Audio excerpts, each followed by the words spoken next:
Rebacking is a book conservation process utilized to repair a damaged spine and prevent the book's components from separating.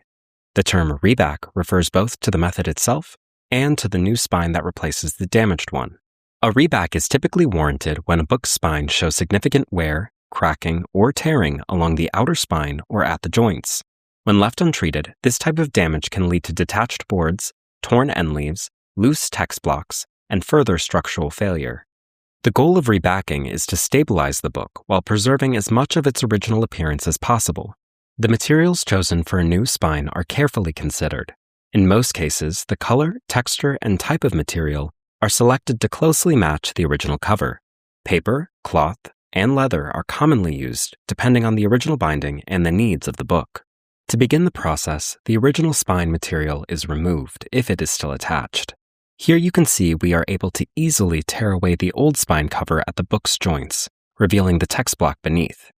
We'll be setting this loose piece aside for later to clean and reapply on top of the rebacking. Next, the original cover material is carefully lifted from the boards at the hinges. We'll first trim the material a millimeter or so on both cover boards to get a clean edge. You'll want to get close to the joint but still on the board so as to not accidentally cut through the end papers.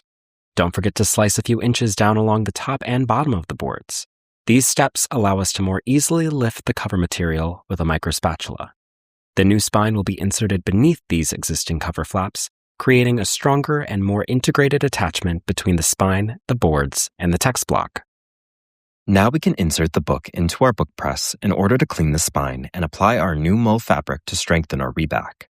While there still may be fabric beneath the end papers holding the covers onto the text block, the addition of new mull fabric will ensure our reback lasts even as the rest of the book continues to age. Here we are taking our time to remove any loose paper material or cracking glue from the spine using a micro spatula. For particularly brittle or fragile books, you may want to opt to use a wheat paste or methyl cellulose solution to loosen the paper and glue prior to scraping.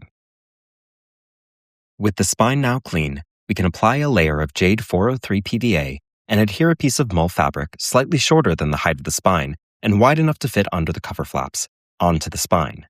Use your finger and a bone folder or Teflon folder to burnish. From there, you can apply glue to the boards and adhere the mull fabric flaps down, effectively strengthening the connection between the covers and the text block.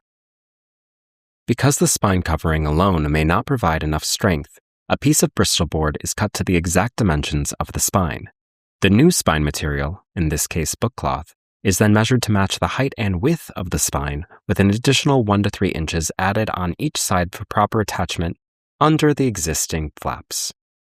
Here you can see we are applying glue to the Bristol board piece and adhering it at the center of the new spine piece. Don't worry too much about placement as long as it's centered. Then use your fingers and a folder to burnish. The excess cover material above and below the Bristol is folded and adhered down to lock the Bristol into place, burnishing with a folder once again. Now we can prepare the new spine to apply to the text block. Begin by folding the material on either side of the Bristol.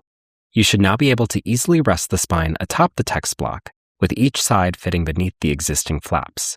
If they are too long, you can trim the new spine or peel back more of the existing cover.